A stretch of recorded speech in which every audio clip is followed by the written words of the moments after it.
행복. 여러분 안녕하세요. 오늘은 고대위의 그 성급한 판단과 거수자 관련된 이야기를 한번 해보도록 하겠습니다. 좋아요 꾹! 88 올림픽을 놔두고 1987년부터 북한이 많은 방해 공작을 펼치고 해서 군에는 이제 경계 강화 지시가 그 당시에 이제 계속 내려와 있었습니다.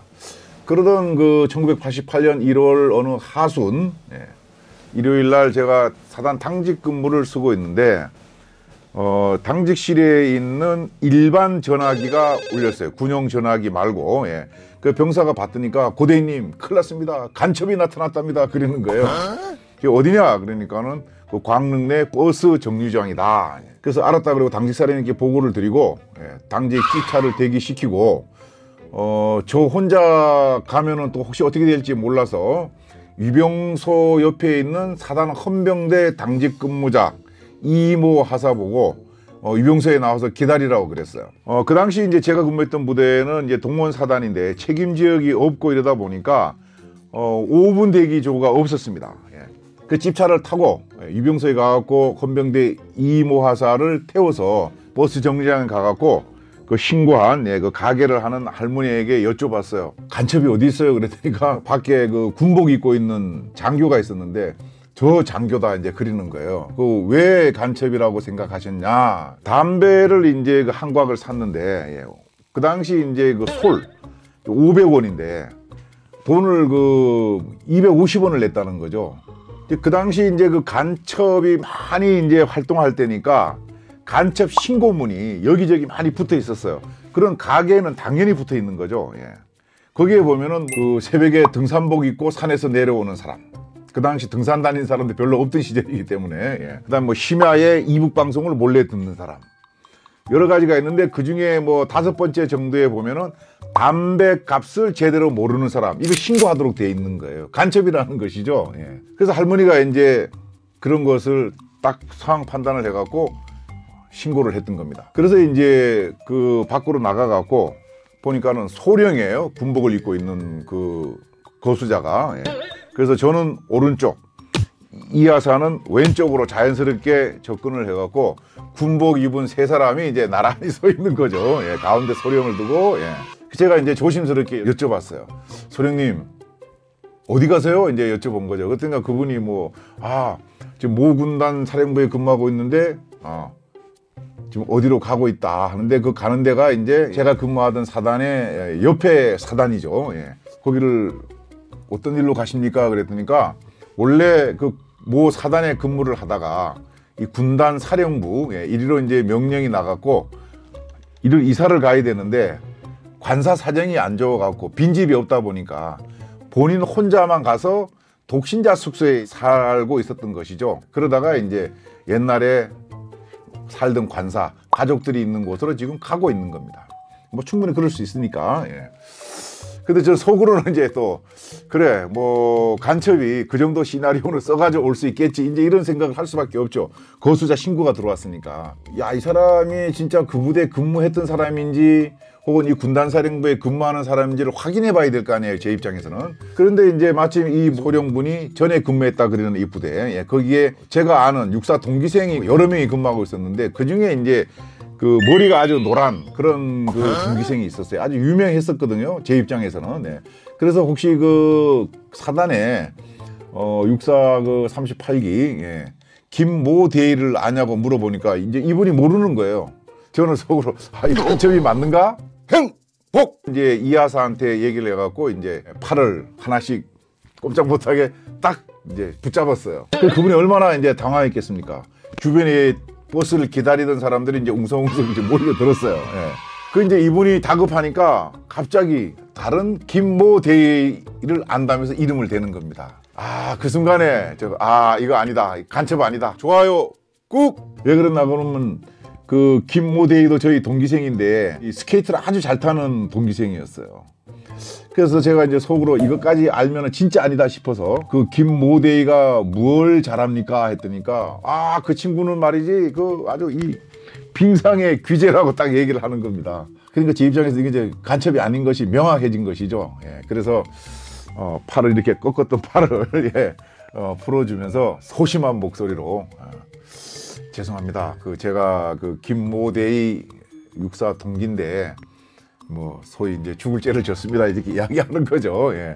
그래서 실례지만 몇 년도 임관하셨어요? 그랬더니까 육사 30 몇 기라 그랬는데 저보다가 이제 몇 년 선배분인 겁니다. 행복! 어떻게 보면 실수한 거라 할 수도 있지만은 제 입장에서는 이제 거수자 신고가 들어왔으니까 이제 어떻게든 간에 이제 해결을 해야 되니까 이제 그렇게 할 수밖에 이제 없었다 하는 것을 이제 그분께 말씀을 드리고, 왜 그러면은 담배값을 500원을 안 내고 250원을 내느냐고 이제 여쭤봤어요. 그랬더니까 이분이 한 달 동안 지금 가족과 떨어져 살았는데 한 달 동안 쓸 용돈을 이제 가져갔답니다.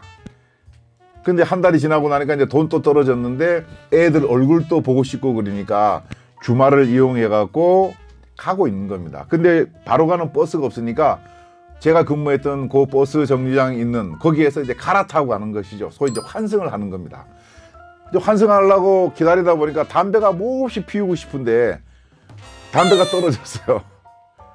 그래서 이제 가게에 가갖고 할머니한테 솔 한 각을 달라 그러면서 얼마인지 모르니까 그 당시 담배가 뭐 500원도 있었지만은 200원짜리도 있고 뭐 200도 몇십 원짜리도 있고 그러니까 얼추 대략 250원 정도 할 거라고 생각을 하고 주머니에 있던 돈이 전 재산이 250원이었던 겁니다. 그냥 그거를 이제 할머니한테 아무 생각 없이 드렸던 것이죠. 예. 그 왜 그랬느냐? 지금은 그렇지 않습니다만은 그 당시에는 사실은 그 장교들이 그 뭐 담배 심부름 이런 것을 병사들한테 이제 PX에 가서 좀 사오라고 시키고 이렇게 했다는 말입니다. 예. 그러다 보니까 담배값이 얼마인지 이제 몰랐던 거예요, 그분이. 좋아요, 꾹! 참 제 입장에서 들으니까 좀 딱하더라고요. 고주머니에 500원이 없어갖고 그런 해프닝이 일어난 것도 그렇지만은 한 달 만에 집에 들어가는데 이제 빈손으로 들어갈 거 아니에요. 예. 그래서 제가 선배님 저도 뭐 가진 돈이 없습니다만은 하면서 이제 이 지갑에서 1,000원짜리 한 장 꺼내갖고 이렇게 드리면서 많이는 못 드리고 집에 갈 때 애들 뭐 과자라도 이제 사들고 들어가시라고. 그 당시 새우깡 한 봉지가 대략 한 200원 정도 했었으니까 1,000원이면은 과자 몇 개 사갖고 들어갈 수 있는 그거죠. 그래서 그분이 이제 돈을 이제 됐다 그러다가 이제 받아갖고 이제 가셨어요. 그리고 나서 이제 몇 달 지나고 나서 제가 속한 군단 사령부에 큰 훈련이 있어갖고 제가 훈련하러 들어갔다가 잠시 쉬는 시간에 그 군단장 전속부관이 또 제 동기생이 돼갖고 얼굴 보고 싶어갖고 잠깐 커피 마시러 이제 올라갔어요. 행복! 올라가갖고 가다가 보니까 그 군단장 비서실장이라고 문이 열려있고 편말이 있는데 편말 뒤에 그분이 거기 앉아 계신 겁니다. 그래서 제가 깜짝 놀랐죠. 그래서 그분은 저쪽 군단에 근무하신다 그랬는데 희한하게 똑같이 생겼네.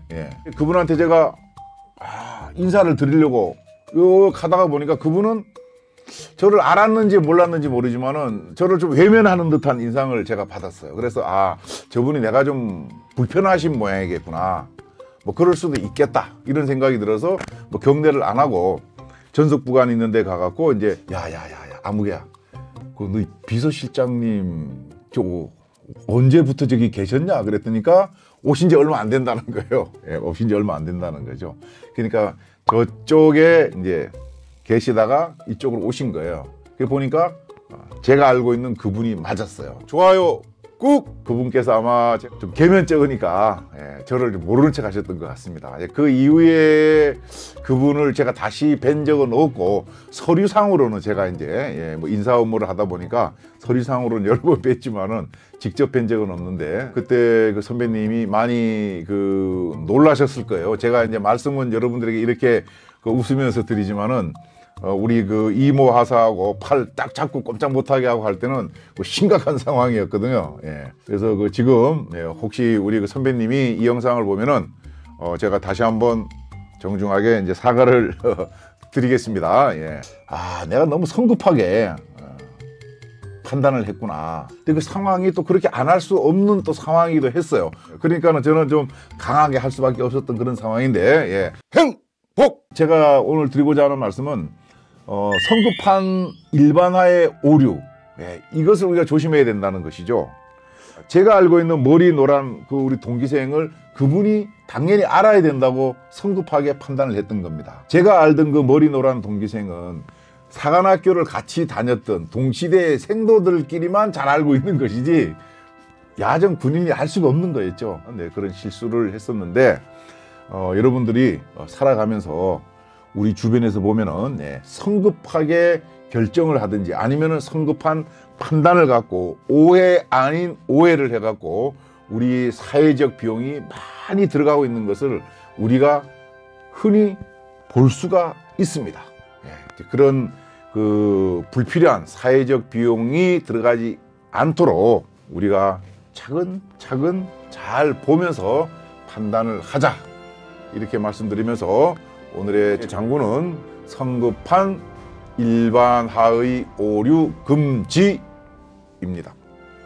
행복!